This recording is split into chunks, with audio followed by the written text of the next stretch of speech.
Let's take a deep cleansing breath as you settle comfortably in your chair, releasing the stress of this morning. Take another nice deep breath as we join our hearts in this meditation. On Christmas Day, Unity celebrates the Christ consciousness being born anew within each one of us. In the Christmas story, there was no vacancy at the inn the night Jesus was born. The town was just too full to accommodate Joseph and Mary. How often have we not been able to accept God's blessing because our mental closets have no vacancy signs on them? In the past, we've been hurt, or we've refused to abandon old habits that no longer serve us, which clutter and cloud our minds with emotional baggage. Take another breath to allow the good of God to enter. We must empty our minds of the old barbs and blisters so that there is space to house our new consciousness. To begin our mental cleanup, we start in the mind. As we continue to relax, imagine that there are dust cloths next to your chair.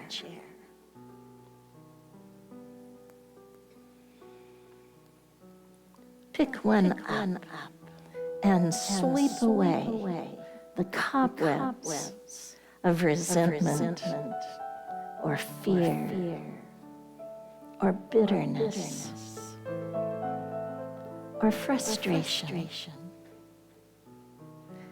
Go ahead and use as many dust cloths as you need. Make sure you attend to all the nooks and crannies. Then dump the cloths into the garbage can when you're finished.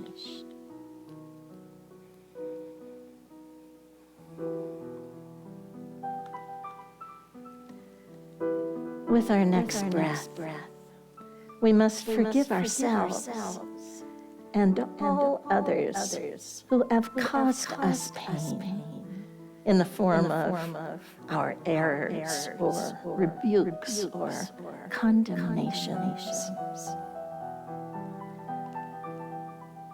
How hard have we been not only to ourselves but to others?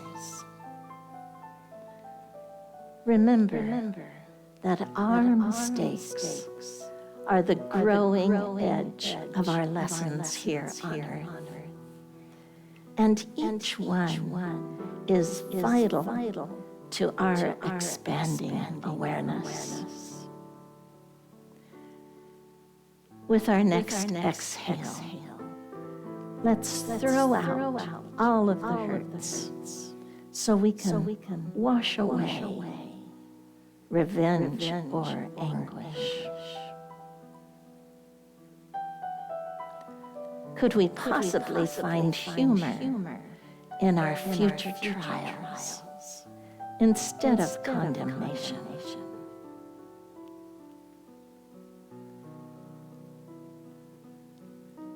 Now I invite you to disavow any limitations you think you have. Affirm your oneness with all of the highest good that exists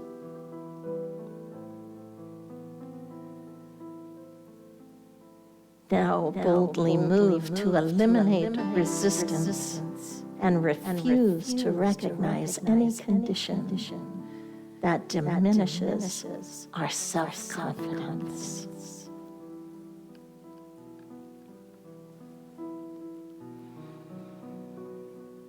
Take another deep breath. And let's take a moment to look back into the closet of our mind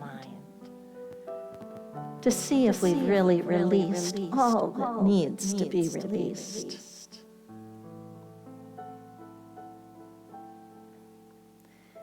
If not, take a moment and sweep it out again.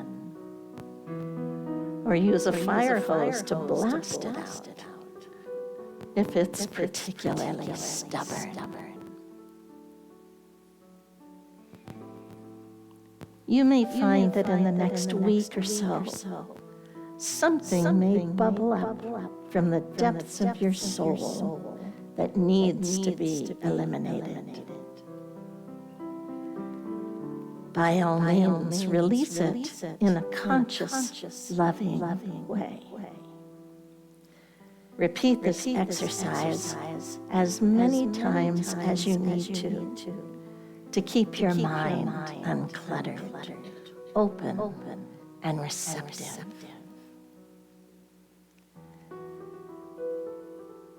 Just know we can change from a rigid, opinionated person to a viable, learning, interesting person who is constantly evolving through love, understanding, and wisdom.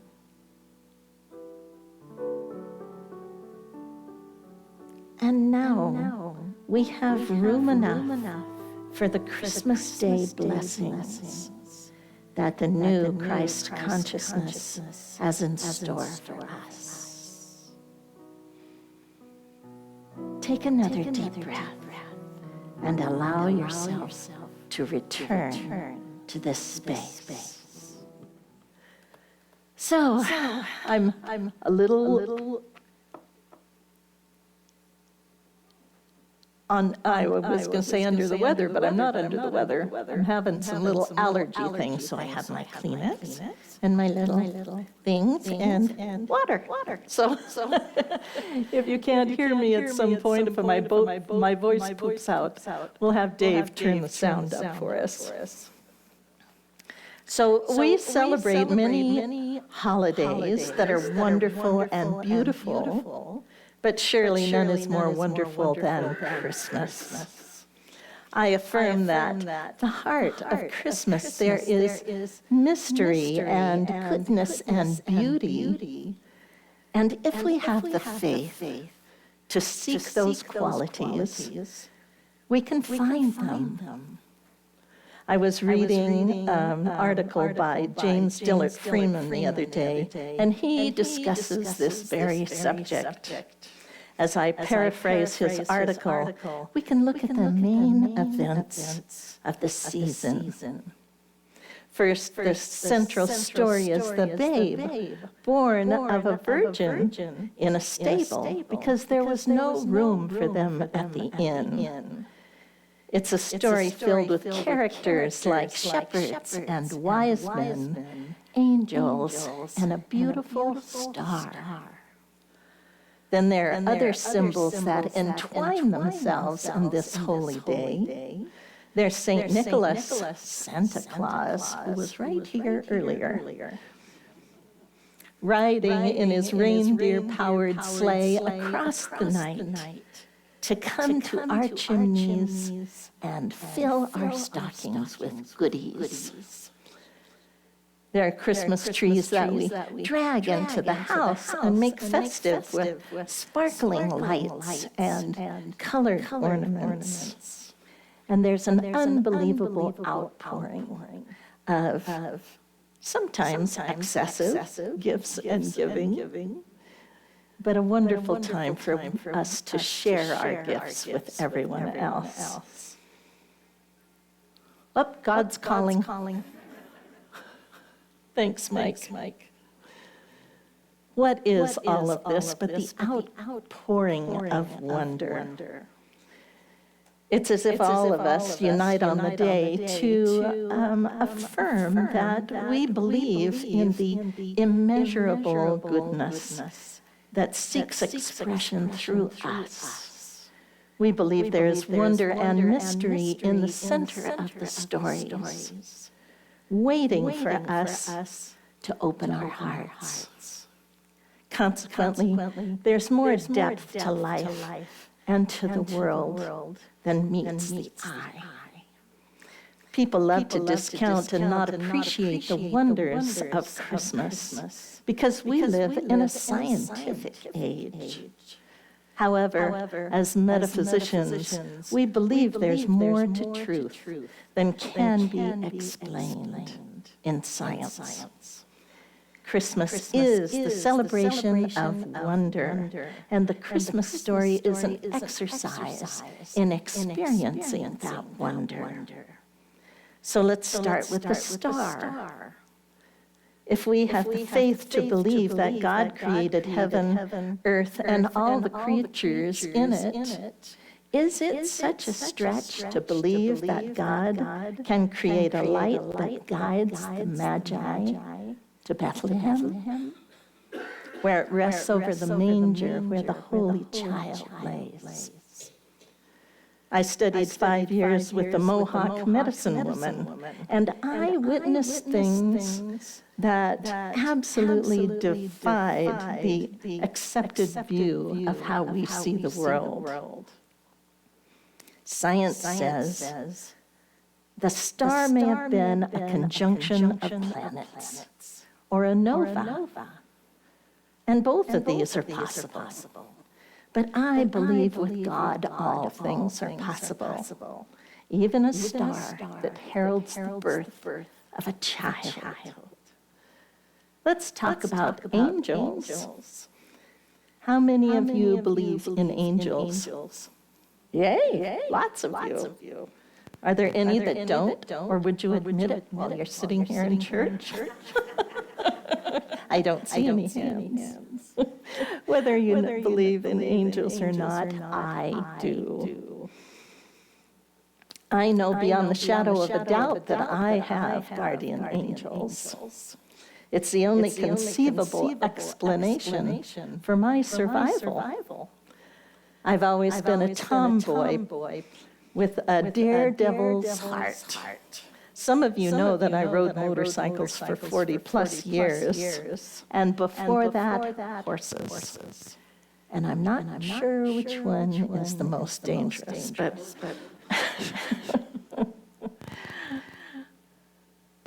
have you ever heard your name called, and you look around and nobody's there? Yeah.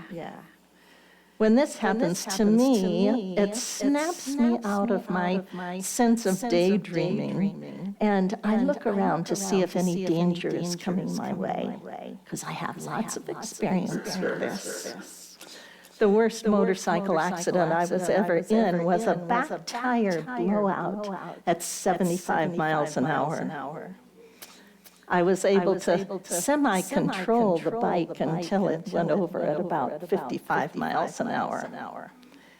The handlebars were jerked out of my hands as I hit the pavement, and I heard, plain as day, "Tuck your arms in."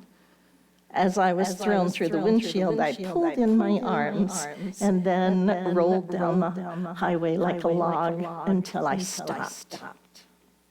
When I arrived at the hospital, the doctors and nurses were assembled to set my broken bones and pick the gravel out of my wounds. They removed my broken helmet and my shredded Kevlar clothing. Thank you, God. They weren't leather. Amazingly, I didn't have any broken bones, and I didn't have a scratch on me. They looked at me like a creature from outer space. The police said the accident should have killed me. But the only permanent damage I had was I tore a ligament in my little finger. Was I the luckiest woman in the world?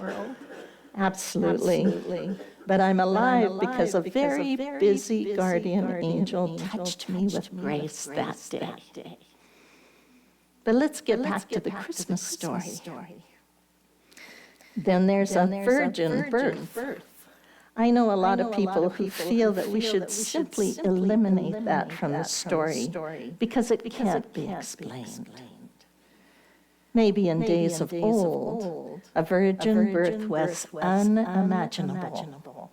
But in our time, when we've seen babies produced in test tubes that are perfect, beautiful children, why would we question this? Do we believe that science can produce a miracle birth and God cannot? Christmas is wonder's holy day, and wonders are the work of imagination. There's no truth, scientific or any other kind, that did not originate in somebody's imagination. Think about that for a moment. We don't have to hitch up the horse to get to town anymore. We start the car. We vacuum the floors. We have washing machines and cut the grass with riding lawnmowers. These things all came about in somebody's imagination. We tell our children stories to fire their imaginations. Stories like Santa Claus and the Polar Express and the Littlest Angel. One of the reasons we cherish the Christmas stories so much is that we all get to imagine.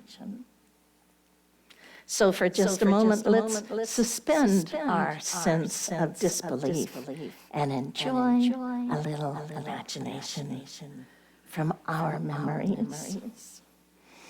So let's close our eyes, if you're comfortable doing that.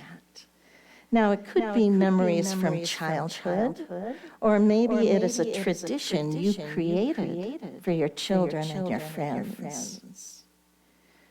Did you have a beautiful Christmas tree? Or bake dozens of cookies that filled the house with that fabulous smell? Did you sing delightful carols? Or did you ride around in a car to see the beautiful Christmas lights? If you don't have a memory, then imagine one you would like to have. What does it sound like? What does it smell like? What does it taste like? Can you feel the joy?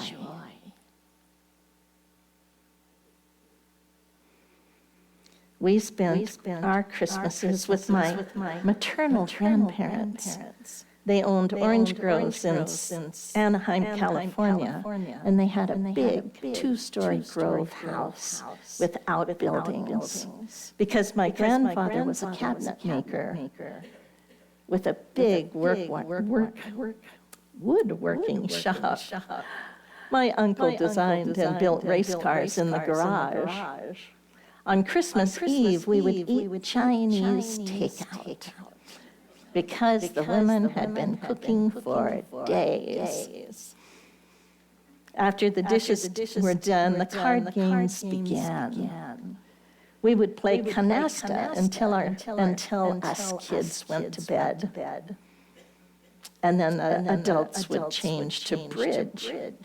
Of course, we were too excited to sleep.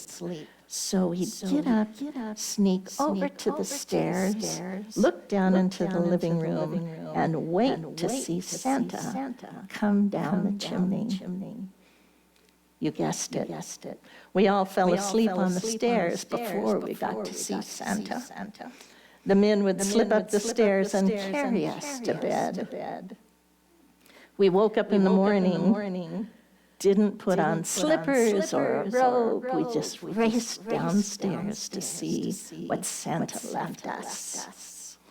I was 8 years old when I got a bicycle, and for the life of me, I couldn't figure out how Santa got that bicycle down the chimney. We usually had 24 or more relatives for Christmas dinner because Grandma had the biggest house. Well, that kind of sounds weird. We had 24 people for dinner. We didn't eat them. We entertained them. Though there might have been one or two that I would have liked to chew on a little bit.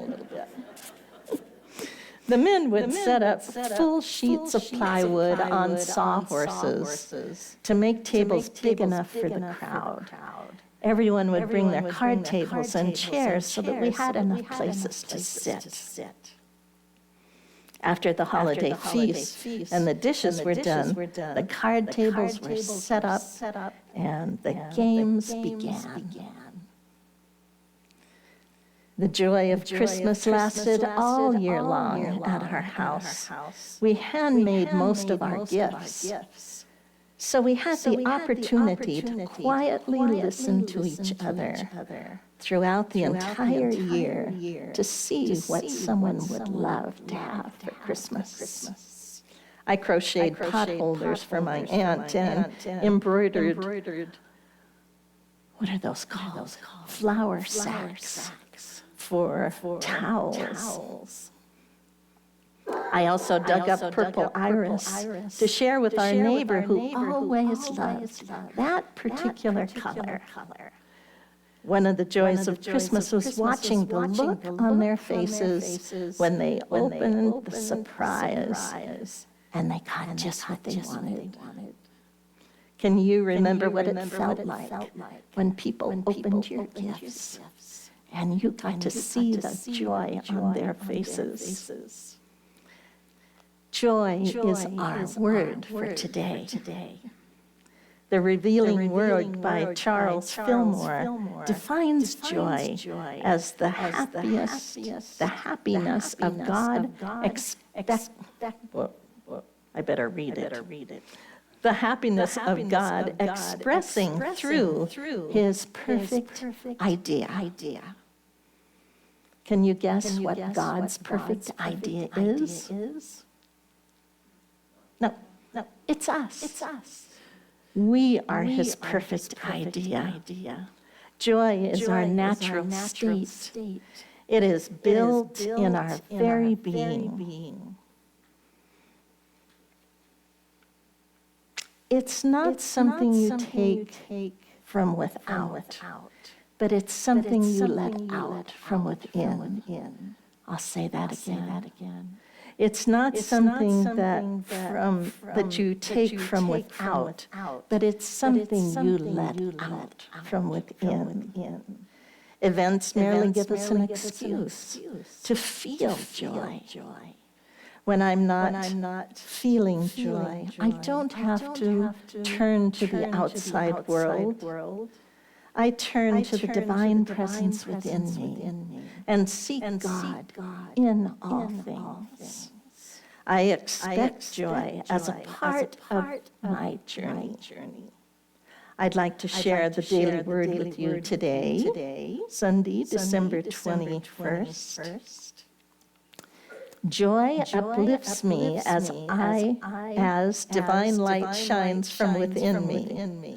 As Advent season draws to a close, I celebrate the life that glows from within me, the light of the Christ within.